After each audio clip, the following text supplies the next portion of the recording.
அறம் காக்கும் நல்லவை காண்போம். அனைவருக்கும் அன்பு வணக்கம்.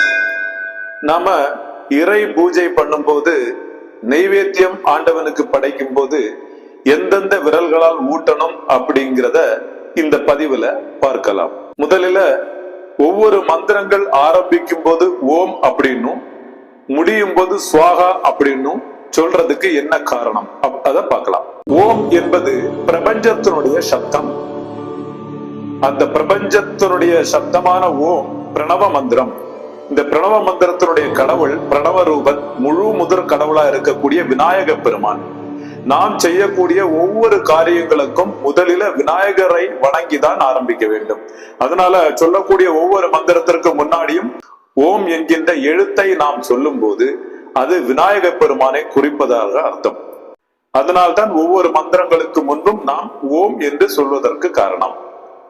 அதுபோல் ஸ்வாகா. ஸ்வாகா என்பது அக்னி பகவானுடைய மனைவியினுடைய பெயர். நாம் அக்னி சாட்சியாக செய்யும் சடங்குகள், சம்பிரதாயங்கள், பூஜைகள், யாகங்கள் இவற்றில் அக்னியை வணங்கும் போது ஸ்வாகா என்கின்ற அவருடைய மனைவியினுடைய பெயரை உச்சரிக்க வேண்டும். இதனால தான் ஒவ்வொரு மந்திரங்களுடைய முதல்ல ஓமும் முடிவுல ஸ்வாகா அப்படிங்கிற வார்த்தையும் சொல்வதற்கு காரணம்.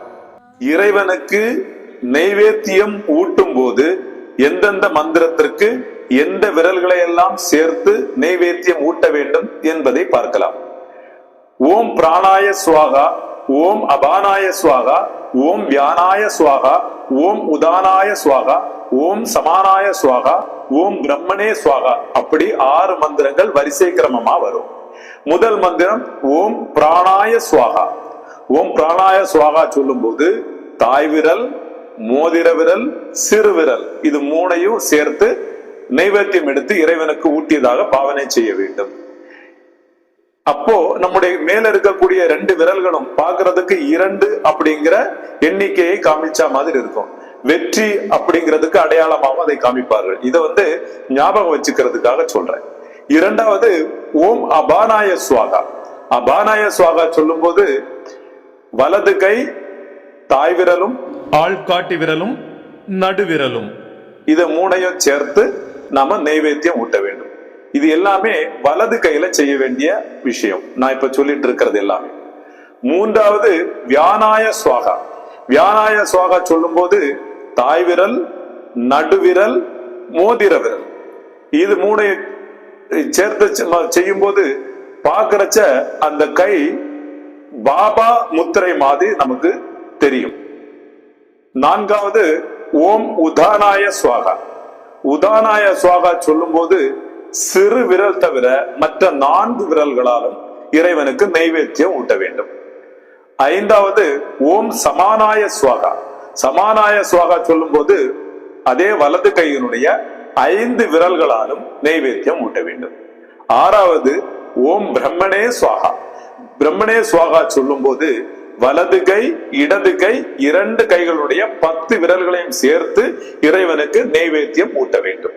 இதுதான் இறைவனுக்கு நெய்வேத்தியம் ஊட்டும் போது மந்திரங்கள் உச்சரிக்கும் போது நம்முடைய எந்தெந்த விரல்களால் ஊட்ட வேண்டும் அப்படிங்கிற முறை.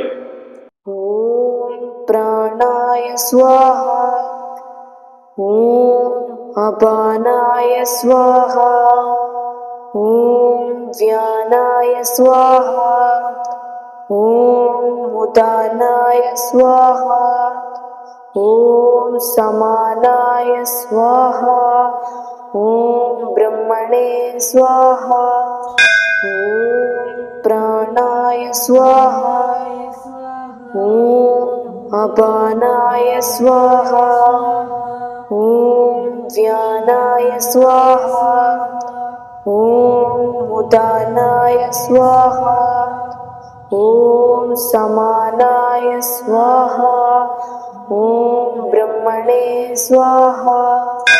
அனைவருக்கும் இந்த தகவல் புரிந்திருக்கும், பிடித்திருக்கும் என்று நம்புகின்றேன். உங்களுடைய வாழ்த்துகளையும் சந்தேகங்களையும் கமெண்ட் பாக்ஸில் தெரிவிக்கவும்.